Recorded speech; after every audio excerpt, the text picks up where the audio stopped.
Ang Philippine National Police nagtalaga na rin ng karagdagang 25,000 na mga tauhan nito para sa Semana Santa. Alam natin ang buong detalye ng balitang yan, tinutukan ni Bombo Bea Pinisa. Nagtalaga ng dagdag na puwersa ang Philippine National Police para sa obserbasyon ng Holy Week ngayong huling linggo ng Kwaresma.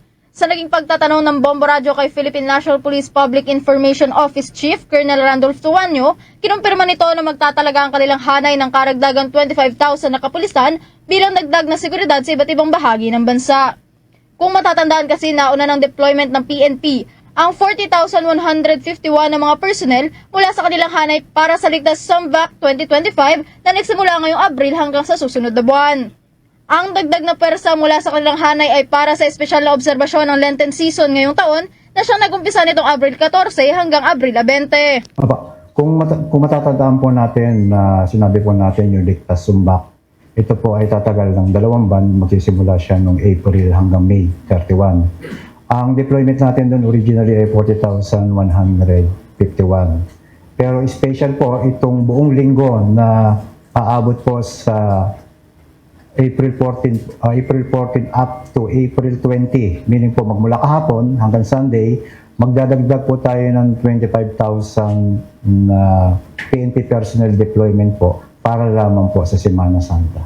Ayon rin kay Tuanyo, itatalaga ang mga karagdagang deployment sa mga spots na dadagsain ng publiko, partikular na sa mga terminals, lalong-lalo na sa mga simbahan.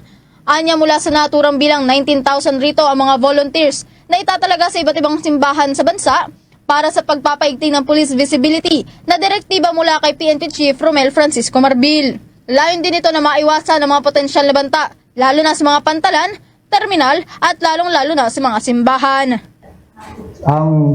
Ang dideployan po natin ng mga places po, halimbawa yung mga simbahan o yung churches, yung terminal, ang medyo malaki po yung churches po, ang binantayan po natin na 21,000. Na kung saan, nag-volunteer po dyan, bukod po sa 40,000 na 25,000 plus ay 19,000 po na volunteer.